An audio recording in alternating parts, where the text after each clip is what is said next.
growing worry. The system of mass production had flourished during the war, and now millions of goods were pouring off production lines. What they were frightened of was the danger of overproduction, that there would come a point when people had enough goods and would simply stop buying. Up until that point, the majority of products were still sold to the masses on the basis of need. While the rich had long been used to luxury goods, for the millions of working-class Americans, most products were still advertised as necessities. Goods like shoes, stockings, even cars were promoted in functional terms for their durability. The aim of the advertisements was simply to show people the product's practical virtues, nothing more.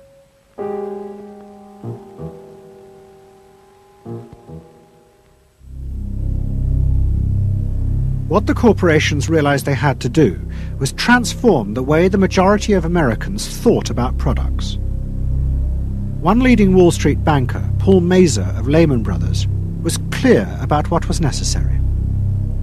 "We must shift America," he wrote, "from a needs to a desires culture.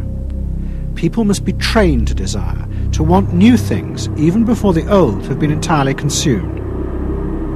We must shape a new mentality in America. Man's desires must overshadow his needs." Prior to that time, there was no American consumer. There was the American worker, and there was the American owner, and they manufactured and they saved and they ate what they had to, and the people shopped for what they needed. And while the very rich may have bought things they didn't need, most people did not. And Mazur envisioned a break with that where you would have things that you didn't actually need, but you wanted, as opposed to needed.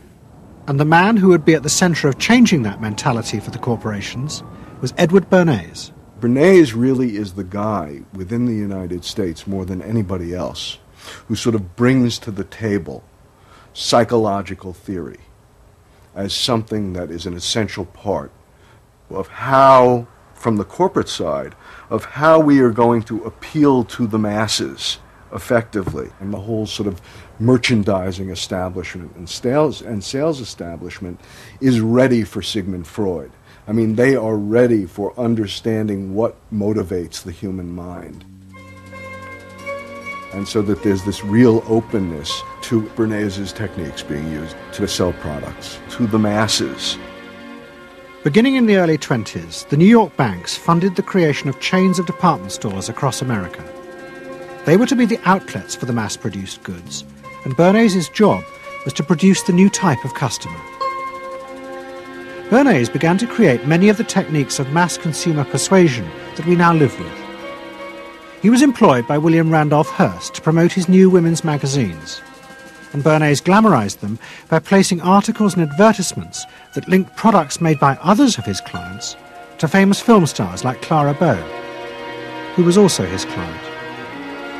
Bernays also began the practice of product placement in the movies, and he dressed the stars at the film's premieres with clothes and jewellery from other firms he represented. He was, he claimed, the first person to tell car companies they could sell cars as symbols of male sexuality. He employed psychologists to issue reports that said products were good for you and then pretended they were independent studies. He organised fashion shows in the department stores and paid celebrities to repeat the new and essential message: you bought things not just for need, but to express your inner sense of yourself to others. There's a psychology of dress. Have you ever thought about it? How it can express your character? You all have interesting characters, but some of them are all hidden.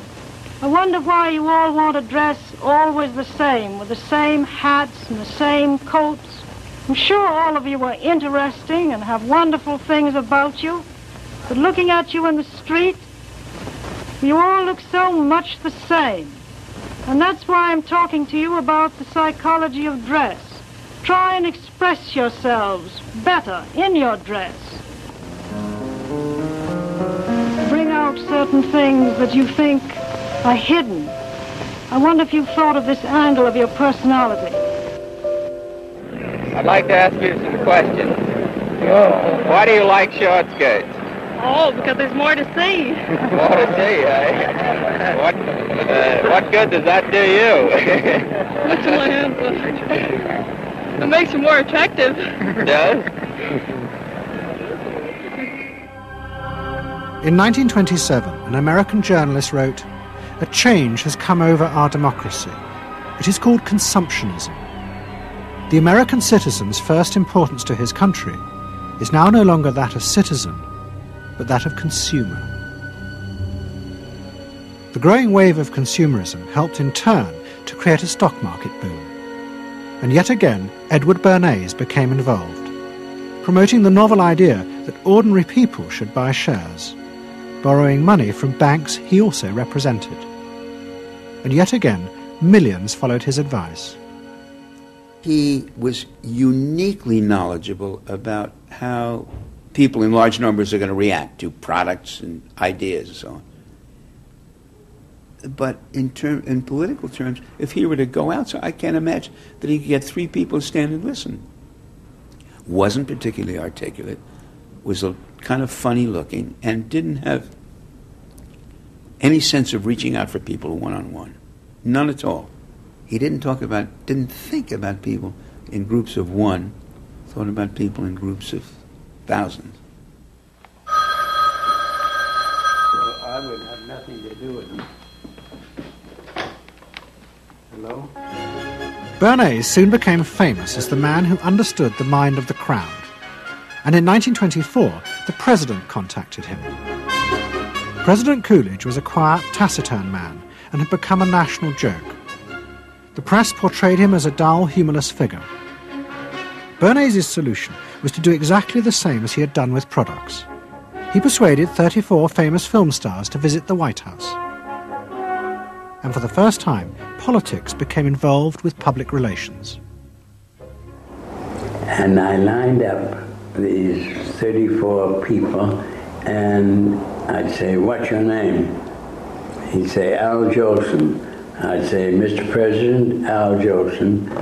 Next day, every newspaper in the United States had a front page story. President Coolidge entertains actors at White House. And the Times had a headline which said, "President nearly laughed." And everybody was happy. But while Bernays became rich and powerful in America, in Vienna his uncle was facing disaster. Like much of Europe, Vienna was suffering an economic crisis and massive inflation, which wiped out all of Freud's savings. Facing bankruptcy, he wrote to his nephew for help. Bernays responded by arranging for Freud's works to be published for the first time in America, and began to send his uncle precious dollars, which Freud kept secretly in a foreign bank account. He was Freud's agent, if you will, to get his books published. Well, of course, once the books were being published, Eddie couldn't help himself but promote these books, see that everybody read them, make them controversial, emphasize the fact that, do you know what Freud says about sex and what he says cigarettes are a symbol of and so on and so forth? How do you suppose all those stories got out? Certainly the academics weren't spreading these around the country. Eddie Bernays was. Then, when Freud became accepted, well then, of course, to go to a client and say, "Well, Uncle Siggy," see, then that had some cachet. But notice there, first Eddie created Uncle Siggy in the U.S., made him acceptable, secondly, and thirdly, then capitalized on Uncle Siggy. Typical Bernays performance. Bernays also suggested that Freud promote himself in the United States. He proposed his uncle write an article for Cosmopolitan, a magazine that Bernays represented, entitled "A Woman's Mental Place in the Home." Freud was furious. Such an idea, he said, was unthinkable. It was vulgar, and anyway, he hated America. Freud was now becoming increasingly pessimistic about human beings. In the mid-20s, he retreated in the summers to the Alps, sometimes staying in an old hotel, the Pension Moritz in Berchtesgaden. It is now a ruin. Freud began to write about group behaviour, about how easily the unconscious aggressive forces in human beings could be triggered when they were in crowds. Freud believed he had underestimated the aggressive instincts in human beings. They were far more dangerous than he had originally thought. After World War I, Freud was basically a pessimist. He felt that man is an impossible creature, a very, very sadistic and bad species, and did not believe that man can be improved. Man is a ferocious animal, the most ferocious animal that exists. They enjoy torturing and killing, and he didn't like man.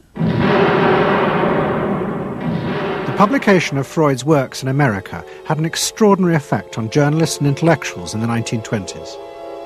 What fascinated and frightened them was the picture Freud painted of submerged, dangerous forces lurking just under the surface of modern society.